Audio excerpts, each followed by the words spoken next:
whistler, and I know many things, for I walk by night. I know many strange tales hidden in the hearts of men and women who have stepped into the shadows. Yes, I know the nameless terrors of which they dare not speak. And now, the Whistler's strange story, With My Own Eyes.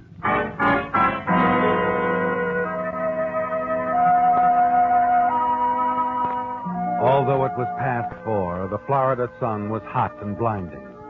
And Christine wished for the 20th time she hadn't left her dark glasses back at the hotel. She wished, too, that she weren't so tired of walking, that the New York doctor who had prescribed a rest for her had had sense enough not to recommend Florida at the height of the winter season. And she wished fervently that somewhere in Crescent Bay she'd find a place to live at something less than $20 a day. It was despondency more than anything else that made her stop before the big house with the tall white wall around it, look down the walk to the door, and decide to give it a try. It was a big house. There must be extra rooms, and they couldn't do more than say no. Yes? Well, I'm sorry to bother you, but I was hoping you could help me. You see, my doctor has ordered me here for my health. I arrived day before yesterday. Come in, and please. What did you say? Come in. Oh, thank you. This way. My name's Christine McKay. I'm staying at the hotel now, but I really can't afford to stay there any longer, and Oh, sorry. I didn't see that chair. It's so bright outside, and it's so dark in here. Oh, never mind that. Come over here and sit down. Thank you. Now, have you decided where you want to stay? Decided? Well, this is an older house, but I think you'll be comfortable. I could let you have that room at the top of the stairs. It has its own private bath. You mean that And there's an acre or so of garden inside the wall in the summer house. I'm sure you'd be happy here. Wait a minute. You mean I can have the room? Well, I want you to take it. Well, I'm a little lonely here, and, well, I'd like to have someone around. What about the rent? Well, would $10 be too much? $10 a week? Well, let's make it $7.50. Is that all right? It's wonderful. You'll take the room, then? Of course. You don't know what this means to me, Mrs. Drake. Drake. Mrs. Henry Drake. Here. Now, I want you to move in right away. Tonight. Here's the key, and I'll write down the address so you'll be sure to find the house again. Now, let's see. Oh, here's a piece of paper.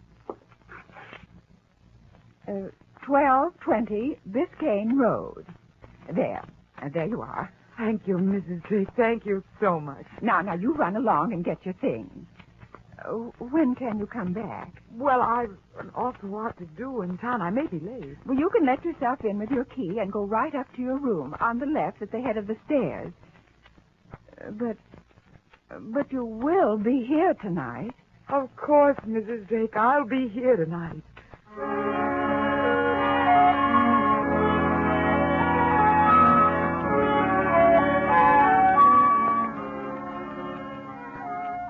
It's after 11 when you return, Christine, and you're dead tired as you let yourself in the front door and walk up the stairs to your room.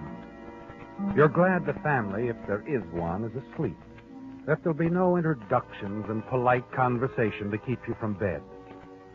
And it's a lovely bed, a lovely room, much nicer than anything you'd expected. As you undress, you make a mental note to remember Mrs. Drake in your prayers tomorrow night, when you're not so tired. 10 minutes later, you're asleep.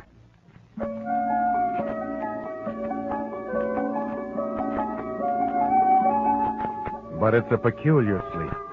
Blackness at first and complete rest. And then later, something that seems to intrude.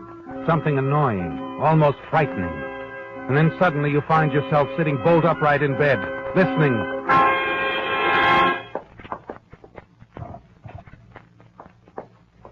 For some reason, you're trembling as you get out of bed. Walk to the door and open it a crack.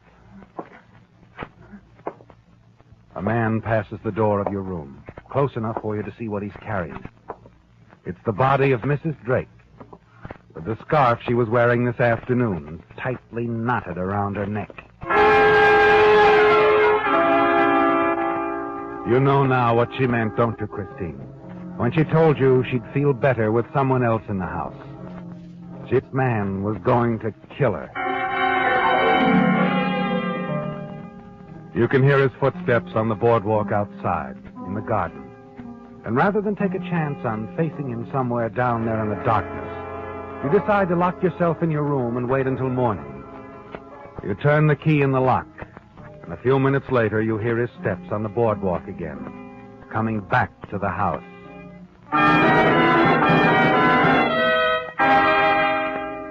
There's no more sleep, of course. Nothing but a kind of paralysis. And 5 eternal hours before it's light, and your watch reads 7 o'clock. He doesn't know you're here, Christine, and he mustn't know until you've had a chance to see the police. At last you brace yourself, open the door, and walk softly to the stairway.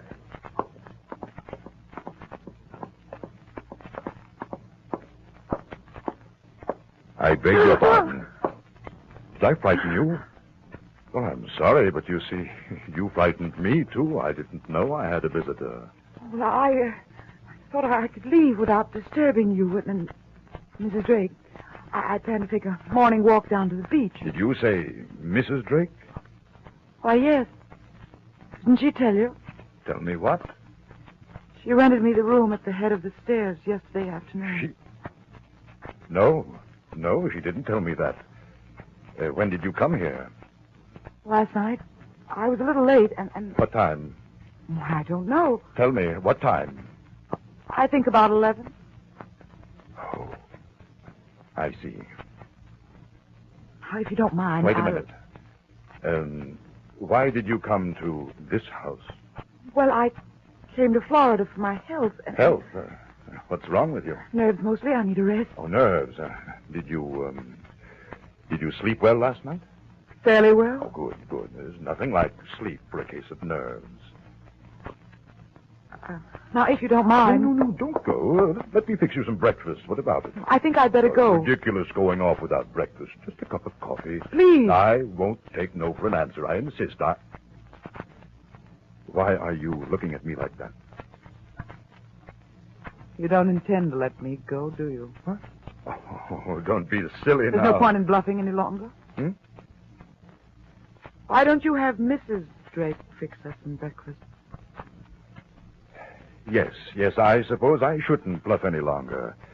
You're in a pretty bad way, young lady. You see, that's why I asked you about your illness. Nerves do funny things. What do you mean? My wife isn't here. She's been in Fort Lauderdale for a week. I'm at a loss as to how you got in and where you got the amazing idea that she rented a room to you. I saw you last night, walking down the hall, carrying her body in your arms with a scarf. Well, you do need a rest, don't you? A nightmare like that is... Tell me it was a nightmare. I saw it with my own eyes. My dear, easy now. You let me go. Of course I'll let you go. As a matter of fact, I want you to go. You mean that... Well, how do you think it looks for a man to have a pretty girl in the house with his wife out of town? I've got a reputation, you know. Now, you run upstairs and get your things. And if you insist on leaving without breakfast, I'm afraid I can't drive you to where you're going. You'll have to call a taxi. And, a word of advice, my dear. Take care of yourself. Will you? You do need a rest.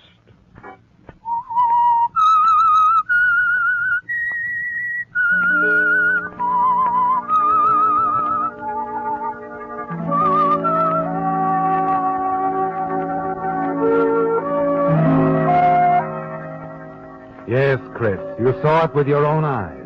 And this man, this murderer, has the colossal effrontery to tell you that you were dreaming. He escorts you down to the taxi, smiles at you patronizingly as he helps the driver with your luggage. And then he waves to you as you drive off. Driver. Yes, ma'am? Forget the hotel. I want you to take me to police headquarters.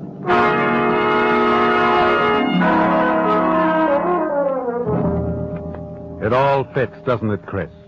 The strangeness in Mrs. Drake's manner when she rented you the room yesterday was fear. She knew this man was going to kill her. But it's tragic that she didn't know how soon it would happen. You know exactly what you're going to say when you get to police headquarters.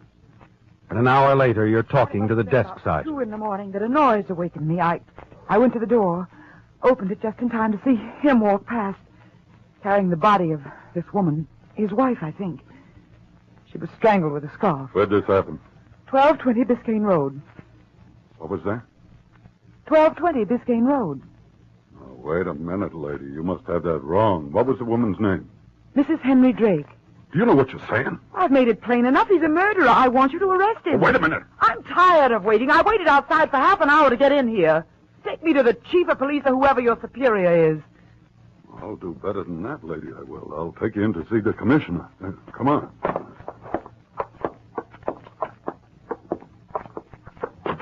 Here we are. Go ahead. Good morning, Commissioner. Good morning, Joe. Now, what's the matter, young lady? Still troubled with nerves? There's no point in my staying here, Sergeant. Oh, not at all. Close the door, Joe. Yes, sir. My name is Henry Drake, young lady. I'm police commissioner here in Crescent Bay. Commissioner, she was telling me some yarn about... Yes, I know, Joe. She told it to me about an hour ago. It wasn't a yarn. It was the truth, and you know it. Now, if you'll excuse me, I'll find someone who'll do something about it. Just a minute now. I've tried to be lenient with you because I know you're not well. I want to convince you, however, that you are making a very serious charge. I'm quite aware of that. Very well. Joe? Yes, Commissioner. Call in Chief of Police Norton and Captain Evans of Homicide. If this lady is going to tell her story, I think she should tell it to the proper people.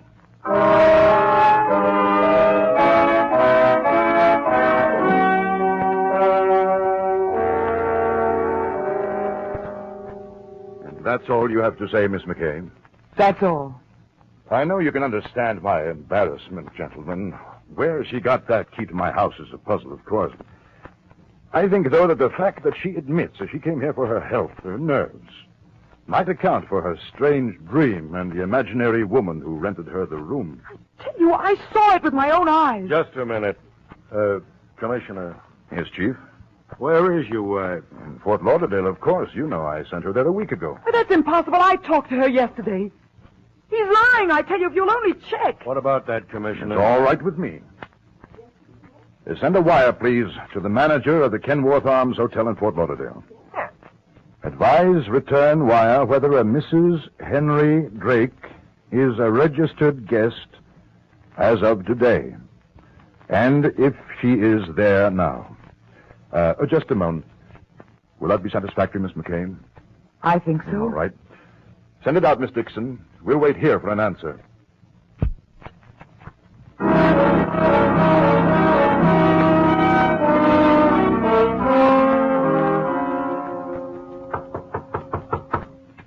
Come in.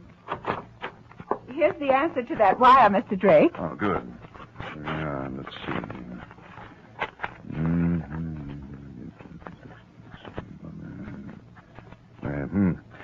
Here you are, Miss McKay. Suppose you read it. Mrs. Henry Drake has been our guest since the 16th. Sitting in lobby at this moment. Graves. Well? I guess that ought to settle that. That doesn't settle anything. It only means some woman is staying at that hotel posing as Mrs. Drake. What now, Chief? He's pretty persistent. How far is Fort Lauderdale? Couple of hours. Do you know Mrs. Drake? Have you met her? Of course I know her. Well, let's go down there right now. I'll prove to you that this woman in Fort Lauderdale is an imposter. Commissioner, I know how you feel about all this. It's the craziest situation I ever saw. But I think it'll be embarrassing to turn this girl loose until we've satisfied her she's wrong. You're absolutely right, Chief. Get a car ready. I'll drive down there with you.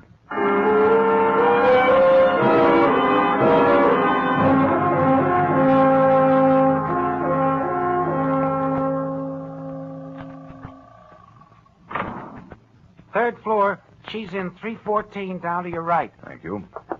I hope this will satisfy you, Miss McShay. It will. You'll admit it's all a bad dream if my wife is in this room? I'll tell you after I see her. Here we are, 314. Yes? It's Henry, darling. Henry. What on earth? Oh.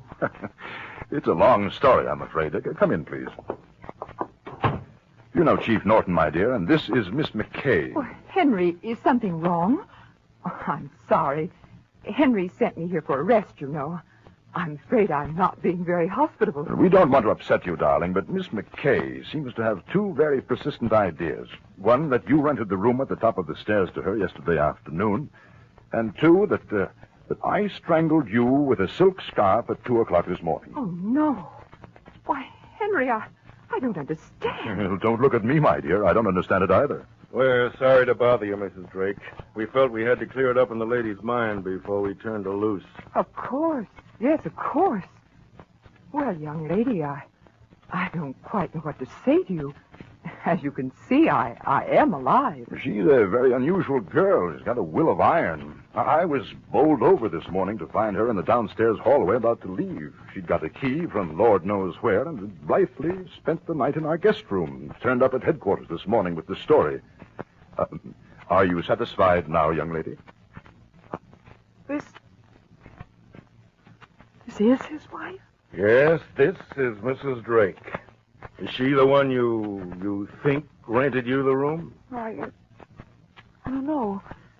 It was so dark, I couldn't see her face very well. Oh, it was too dark, huh?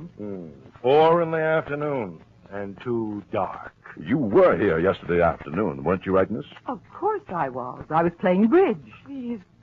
Well, I think I've had enough. Come on, Chief. Let's go back to the office. No, Henry. Wait a minute. I'm trying to think. You don't really know this girl, Henry? Agnes, of course I don't know her. I see. I wonder, perhaps this could be the election.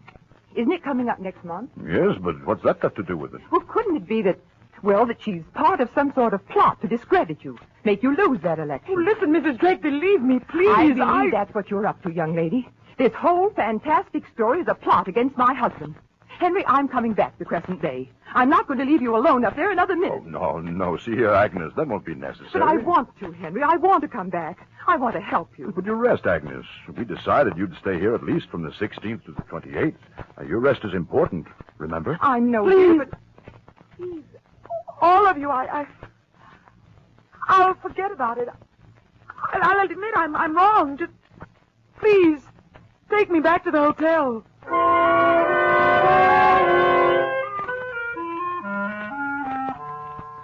You're bewildered now, aren't you, Chris? Frustrated and helpless. Yes. As you pace the floor of your hotel room, the past 24 hours does seem like a dream. And you almost believe you did have a nightmare. That is until you reach into your purse for a cigarette and run across a scrap of yellow paper. The one the lady who rented the room gave you with her address on one side. 1220 Biscayne Road. That's not a nightmare, is it, Chris?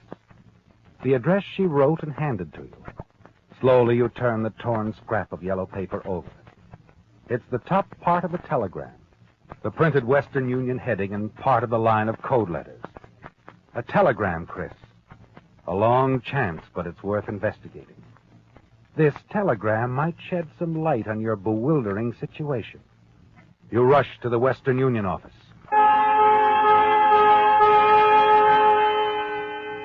I'm sorry, miss. That's not our code. Belongs to Palm Cove, about 20 miles north of here. Here's the copy of the wire, ma'am. It is filed on the 4th. Thank you. Mrs. Willetta Drake, 506 April Way, Seattle, Washington.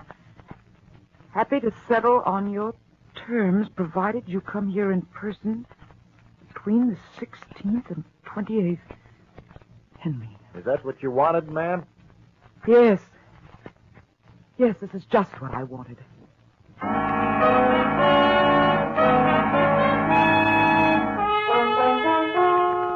You're sure you're right now, aren't you, Chris? There were two Mrs. Drakes. Mrs. Willetta Drake of Seattle and Mrs. Agnes Drake of Crescent Bay. And you know now that Willetta's body lies hidden somewhere inside the high wall that surrounds the Drake house. As you ride back to the hotel in the taxi, you try to think. But suddenly you remember something else about your nightmare. Henry's footsteps on that boardwalk out to the pergola in back of the house. You know you're taking a chance, but you have to act now. Tomorrow might be too late. Driver. Yes, sir? I've changed my mind. Take me to 1220 Biscayne Road.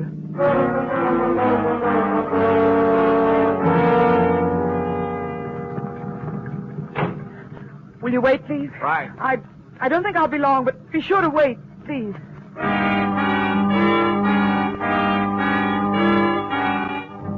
The house is dark as you walk through the garden past it and out to the boardwalk in the pergola. You're sure the body is somewhere near the boardwalk. You start in the pergola itself and begin lighting matches.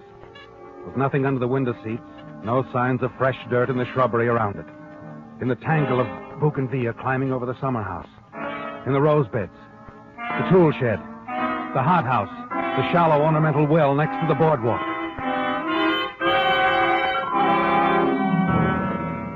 10 minutes pass. The matches are gone now, and you've found nothing. Not a sign. There's nothing to do but go back.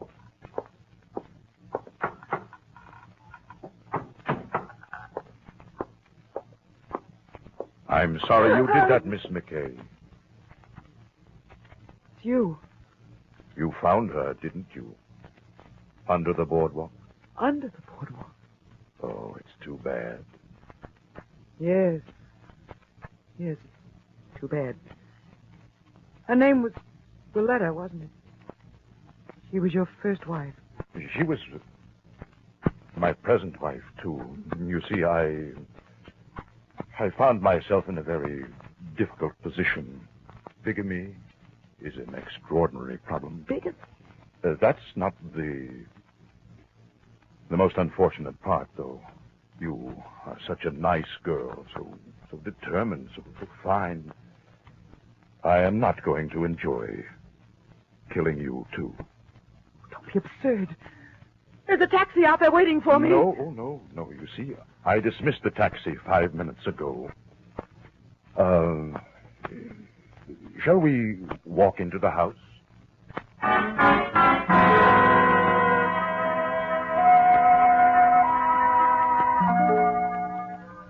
There's no turning back now, is there, Chris? You're sure Henry Drake is going to kill you. And his grip on your arm, so tight that your hand turns cold, tells you he means what he says. Before you can even think to cry out, the heavy door is closed behind you. I wish there was some other way. I knew I'd have to kill you sooner or later when you told me you'd been in the house all night. Please, listen. I knew then that you had seen it. You couldn't help seeing it. There was a struggle. Willetta cried out. Oh, I'd hoped I could bluff you out of it down at headquarters. Not for my sake, believe me. It was for yours. I didn't want to kill you, too. But now I have to. Let go of me. You'll never cover it up this way. Please don't. I thought I'd find you two together. Agnes, you shouldn't have come. I told you not to. I know, Henry. And now I see why. Please, Agnes, you don't understand. I understand more than you know, Henry. Do you think I'm blind? I've known for a long time that there was another woman in your life. When you insisted that I go to Fort Lauderdale for a while, I knew why you wanted me out of the way. So that you and this woman... Oh, no, Mrs. Drake, you're wrong. I don't want to hear anything you have to say. Agnes, you're so very wrong. You're upset. You don't know yes, what you're Henry, I am upset. But I'm not wrong. I know what I'm doing. No, Agnes, no, not a gun. You've humiliated me long enough, Henry. I didn't want to embarrass either of us before Chief Norton. That story, that trumped-up, thinly veiled story the two of you brought with you to Fort Lauderdale. What a fool you must think I am. Mrs. Drake, if you'll only listen. Get her out. Get her out right now, Henry, or I'll kill you. Agnes. I mean it. I won't stand for any of this any longer. Tell her to leave here, to leave Crescent Bay. You heard her, Miss McKay. I don't know what to do. Get out, I tell you. But I will. I'll shoot him. You'd better do as she says. If I go, Mr. Drake, you realize where I'm going? What I'm going to do, don't you? Yes, Miss McKay. I know exactly where you're going. And just what you're going to do. And this time, I think they'll believe you. But I don't seem to have very much choice in the matter, do I? And so ends another strange story as told by the Whistler. This is the United States Armed Forces Radio Service, the voice of information and education.